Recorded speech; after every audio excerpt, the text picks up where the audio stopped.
మన రహదారులకు మహర్దశ 22,000 కోట్లతో 13,000 కిలోమీటర్ల ఉన్నతీకరణ, మారనున్న పట్టణ గ్రామీణ రోడ్ల రూపురేఖలు. హ్యామ్ విధానంలో చేపట్టనున్న ప్రభుత్వం త్రిపులార్ అవతల 95 నియోజకవర్గాలకు లబ్ధి. ప్రాజెక్టుకు నేడు ఆమోదం తెలపనున్న మంత్రిమండలి. రాష్ట్రంలో పట్టణ గ్రామీణ రహదారుల రూపురేఖలు మారనున్నాయి. రోడ్ల ఉన్నతీకరణ కోసం చేపట్టనున్న భారీ ప్రాజెక్టుకు రాష్ట్ర మంత్రిమండలి గురువారం ఆమోదం తెలపనుంది. రోడ్లు, భవనాలు, పంచాయతీరాజ్ శాఖలకు చెందిన రహదారులు హ్యామ్ హైబ్రిడ్ యాన్యుటీ మోడల్లో అభివృద్ధి చేయనున్నారు. మొదటి దశలో ఈ రెండు శాఖలకు చెందిన మొత్తం 13,000 కిలోమీటర్ల మేర రోడ్లను విస్తరించనున్నారు. ఇందుకోసం ప్రభుత్వం సుమారు 22,000 కోట్ల వరకు ఖర్చు చేయనుంది.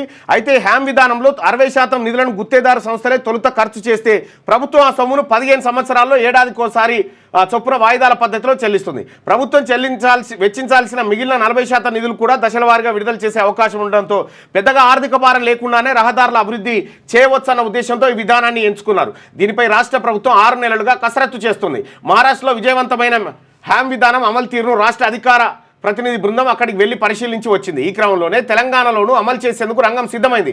రాష్ట్ర మంత్రిమండలి ఆమోదం రాగానే వెంటనే టెండర్లు పిలిచేందుకు అధికారులు సమాయత్తం అవుతున్నారు. ఇక 3 కేటగిరీలుగా రోడ్ల అభివృద్ధి. రహదారులను ప్రభుత్వం 3 కేటగిరీలుగా విభజించింది. మొదటి కేటగిరీలో ఓఆర్ఆర్ పరిధిలోని గ్రేటర్ హైదరాబాద్ ప్రాంతం, రెండో కేటగిరీలో ఓఆర్ఆర్ నుంచి త్రిపులార్ మధ్య ప్రాంతాలుండగా వీటిలో రోడ్ల నిర్మాణాలకు ప్రత్యేక ప్రణాళికలు అమలవుతున్నాయి. మూడో కేటగిరీగా విభజించిన త్రిపులార్ అవతలి గ్రామీణ పట్టణ రహదారులను ఇప్పుడు హ్యామ్ పద్ధతిలో ఉన్నతీకరించనున్నారని. అంటే దీని ఏంటంటే ఫస్టే కాంట్రాక్టర్లు 60%, ఇప్పుడు దాదాపు 22,000 కోట్లు అంటే దాంట్లో 60% నిధులను కాంట్రాక్టర్లు ఖర్చు పెట్టి రోడ్లు పోయాలి.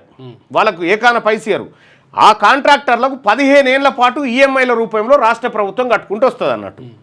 మరి ఇట్లా మిగతా 40% కూడా దశల వారీగా ఇచ్చుకుంటూ వస్తుందని చెప్పారు. అంటే రాష్ట్ర ప్రభుత్వం మీద బర్డన్ లేకుండా, అంటే కాంట్రాక్టర్లే ముందుకు వచ్చి వేసి మరి వాళ్ళకి ఇచ్చేటువంటి డబ్బుల్లో ఇప్పుడు 15 ఏళ్ళకి కట్టుకుంటూ పోతా అంటే దాని ఇంట్రెస్ట్లు ఈ కథ అంతా ఎక్కువ కాదా దీని ధర? మరి అది ఈఎంఐల రూపంలో ఎక్కువ అవుతుంది కదా. ఏదో కథ. ఇక్కడ ఎక్కువ కాలం పెండింగ్లో పెట్టాం. మీ సమస్యలు పరిష్కరించాలన్నదే ప్రభుత్వ ఆలోచన. నేటి మంత్రివర్గ సమావేశంలో నివేదిక సమర్పిస్తాం.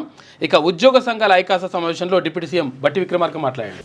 లేటెస్ట్ న్యూస్ తెలుగు మరియు ఇంగ్లీష్ అప్డేట్స్ కోసం ఇప్పుడే క్యూన్యూస్ అఫీషియల్ యాప్ని ప్లే స్టోర్ నుండి డౌన్లోడ్ చేసుకోండి. సరికొత్త సమాచారాల కోసం క్యూన్యూస్ వెబ్సైట్ని ఫాలో అవ్వండి. ఛానల్లో ప్రాంతీయ, జాతీయ, అంతర్జాతీయ వార్తలు వీక్షించండి.